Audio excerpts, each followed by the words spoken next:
It's Brian Paragamian, Senior Trader of ProfessionalStockTraderLive.com, bringing you Tuesday evening's final. After President-elect Obama was sworn in, we had a stock market greeting with 332 points to the downside. Well, we had talked about Friday seeing continued upside action in the stock market after the reversal day on Thursday, which we had forecasted and called, and ended up taking 2 points out of a trade that we held overnight into Friday on the DDM David Mary, the Dow Ultra 30 Dow shares, and the key reversal took place here where we had an up close, and we had an up close on higher volume. Now again, a key reversal day is constituted by where you have a minimum of 4 days where you have lower lows and lower highs and finally an up close, and that we had. And that took place on the 7th day, and here you can see we had the accompanied volume. Now, even though we got that, we said we were very cautious, to be very careful due to the financials. And as you can see what's happened today, we had more bombs come out on the financials, and we have more downside in the market. We also mentioned move below 8,000 on the Dow would send us reeling to lower lows and would probably send us in pretty quick fashion down to this 7,500 level, which we in time think eventually is going to be taken out. And as you can see here, we thought a minimum November retest would be coming at an absolute minimum, and we still believe that.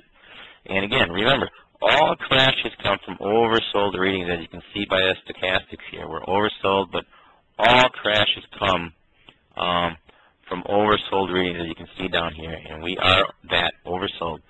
But let's take a look at a couple other things here. We had talked about on Friday getting short Apollo Group on any strength today, and we certainly saw the stock open slightly lower, as did a lot of the other educational stocks, and then proceed to make a higher high, as you can see here.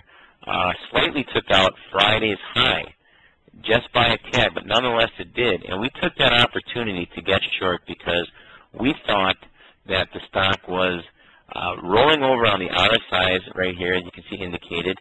It was not making higher. Let's switch this here. It was not making higher highs on the RSI, so we felt that it was not confirmed by the RSI, nor was it confirmed by the volume. We also have the stochastics in an overbought state up here as well. So we kind of tied all that together, and we decided to get short the stock this morning on the move back up off the lower opening, and that afforded us the opportunity to get short the stock at 89.40, and we see the stock closer at 86.54. So we were afforded the opportunity to net $3 nearly on our short sale on Apollo. So we're very pleased with the trade, and we're very pleased with the price action in it. Now we do want to watch over the coming days to see how the stock acts, if it holds in this 85 area, 84.5 to 85 area. And we also want to look to see what kind of volume it has to the downside. Right now, today, it didn't trade a whole heck of a lot. Relatively speaking, it traded 3.8 million shares.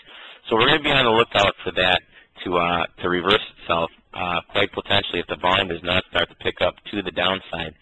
If we take a look at another one of, here's another stock that we're looking at, believe it or not, playing from the long side, Wynn Resorts.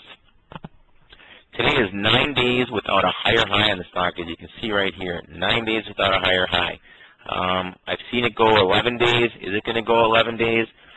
Probably, considering we've got a market that wants to probably work its way lower.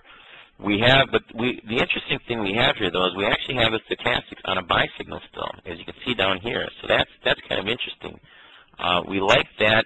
You know, it's getting back into the support where we've got a 3-day chart here. It's back into some support in this 33 area, 34 area. We're going to look for the stock to see how it acts tomorrow morning, see if it can hold in there.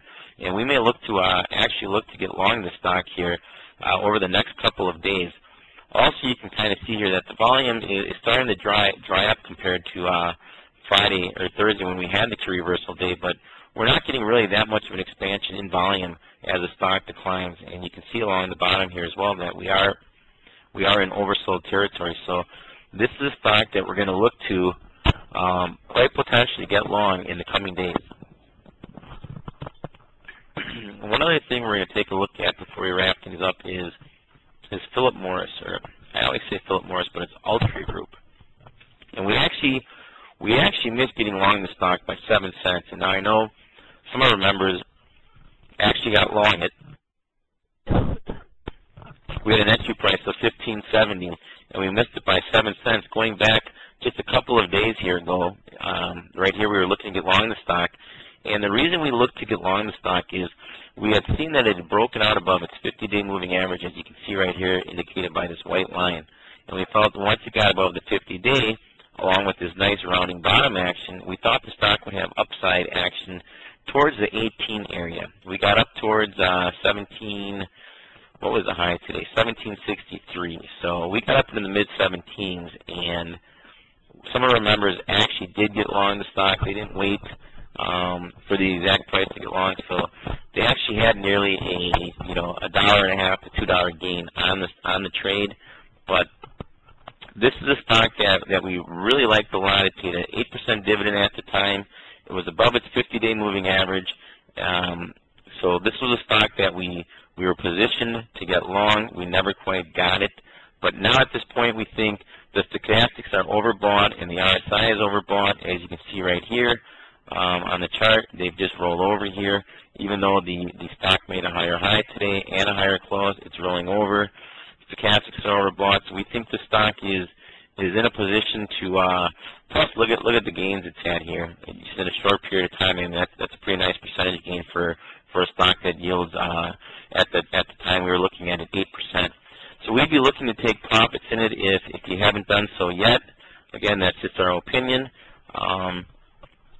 So having said that, we don't really have much else to report today other than that we think the stock market is in trouble here still. We had the bank index closed down over 6 points, and we would be very cautious, and we would not be at all surprised to wake up one morning and see the stock market opening up down 300 to 500 points. So would you say we're on crash alert? Maybe, but we're certainly not calling for it. But we do know, as we've said before, that all crashes come from oversold.